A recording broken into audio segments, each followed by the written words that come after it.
Warahmatullahi wabarakatuh. Waalaikumsalam warahmatullahi wabarakatuh. Yang saya hormati Dewan Juri serta hadirin teman-teman sekalian yang dirahmati Allah. Perkenalkan, nama saya Muhammad Zahid. Asal sekolah saya dari SMP Negeri 46 Muaro Jambi. Pada kesempatan yang mulia ini, izinkan saya menceritakan sebuah kisah seorang raja yang bukan hanya memimpin manusia, tetapi juga jin, hewan, dan angin. Penasaran tidak kalian ceritanya? Penasaran? Ceritanya, ia memiliki kekayaan dan kekuasaan yang luar biasa. Namun hatinya tetap tunduk kepada Allah. Dialah Nabi Sulaiman alaihissalam. Ya, Nabi Sulaiman adalah putranya Nabi Daud alaihissalam. Sejak kecil Allah telah memberikannya kecerdasan dan kebijaksanaan yang luar biasa. Ketika itu ayahnya wafat. Kemudian Sulaiman diangkat menjadi raja. Lalu ia berdoa kepada Allah dengan penuh kerendahan hati. Bismillahirrahmanirrahim. Rabbighfirli wa habli mulkan la yanbaghi li ahadin min ba'di innaka antal wahhab. Yang artinya, ya Allah, ampunilah aku dan anugerahkanlah kepadaku kerajaan yang tidak dimiliki oleh seorang jua pun sesudahku. Sesungguhnya Engkaulah yang Maha Pemberi. Lalu Allah pun mengabulkan doanya, dan juga Sulaiman diberikan kemampuan untuk bisa memahami bahasa hewan, memerintahkan angin untuk perjalanannya, dan jin-jin juga tunduk patuh melayaninya. Suatu hari Nabi Sulaiman dan pasukannya sedang berjalan menuju lembah-lembah semut. Tiba-tiba ia mendengar seekor semut berteriak memperingatkan kawan-kawannya.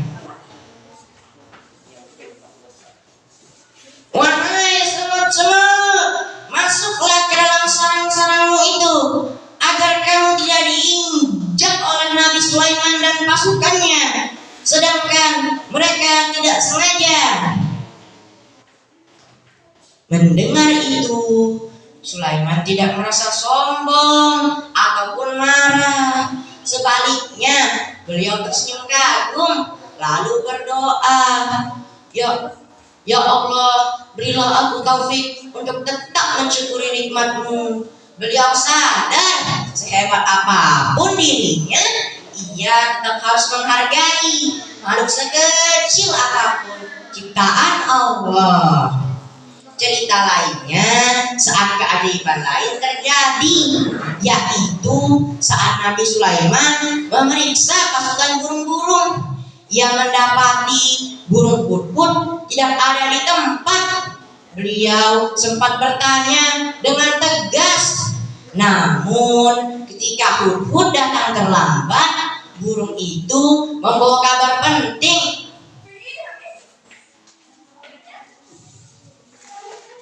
Aku telah datang. Mengapa kau terlambat?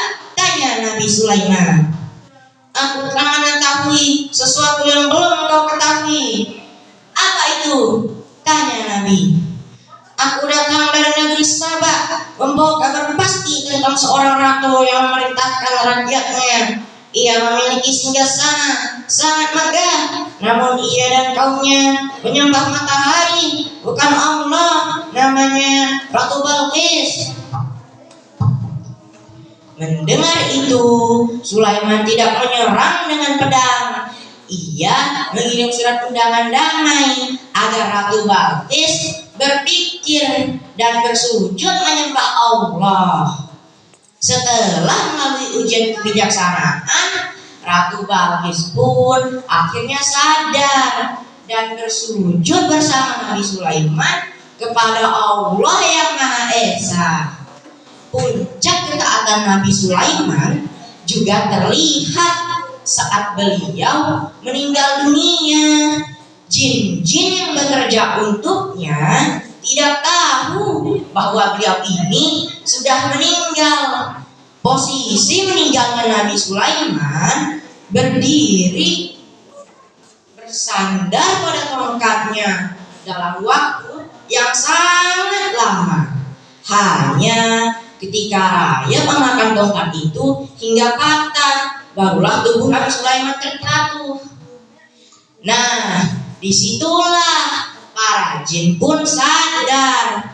Lalu mereka pun berkata, seandainya kami mengetahui yang gaib, tentulah kami tidak akan tetap dalam pekerjaan yang menghinakan ini.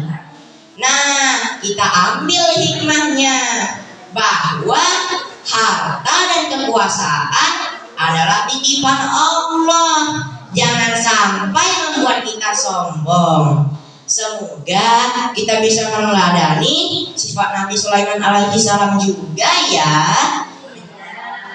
Menjadi orang yang cerdas, berpuasa, namun tetap rendah hati dan selalu mensyukuri nikmat Allah.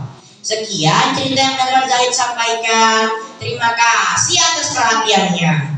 Wassalamualaikum warahmatullahi wabarakatuh.